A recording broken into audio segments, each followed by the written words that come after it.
July 97. Comments.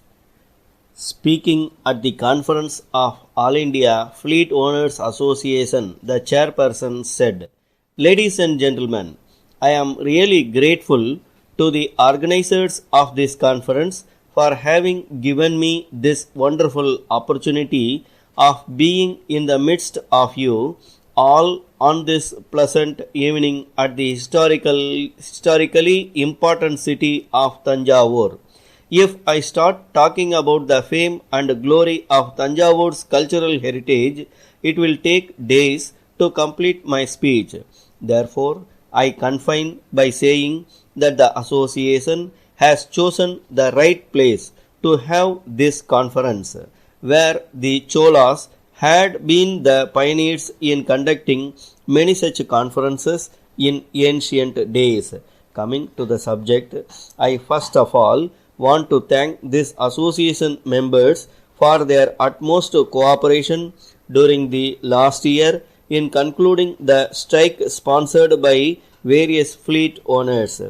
Without the able cooperation by the members of this association, it could not have been possible for the government to come to an amicable settlement.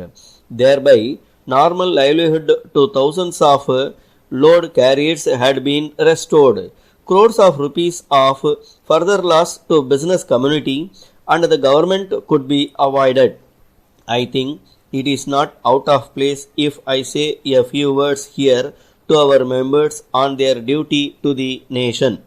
Though we are at liberty to fight for our rights, we have to keep the convenience of the people at large in our mind before going in for such strikes. Any step taken by us should not hamper the life of the common man. It should not also be allowed to jeopardize the country's economy. After all, ours is a developing nation, and any step taken by the business community should only aim at developing the country's economy and should not be otherwise. Try to first resolve your grievances through dialogue at various levels of administration.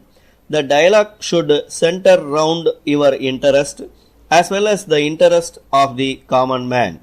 Everybody should be prepared to give up his right to some extent when the question of nation's interest is affected. I do not want to say that you alone should sacrifice.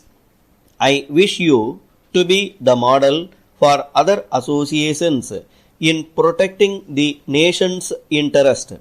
I know it is easy to say but difficult to practice such things in such a big organization having its area of operation at a vast base.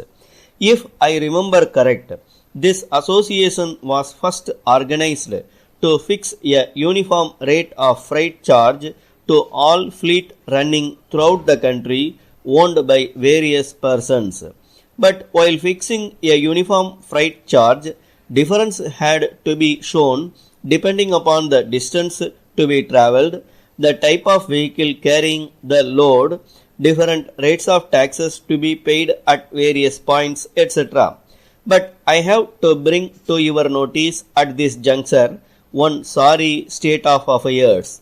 That is, even after the fixation of uniform charge, some fleet owners continue to levy freight charges according to their own whims and fancies.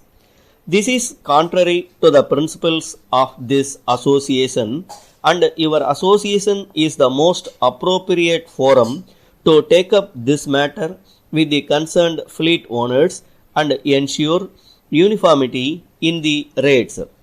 Though the ultimate aim of any business is only to earn profit, you are doing a very good service to the society by transporting important daily food necessities and the most important life-saving drugs. Your prompt and sincere service enabled the people to live in peace and with happiness. I wish the association all prosperity to serve the nation's development in the years to come. Stop.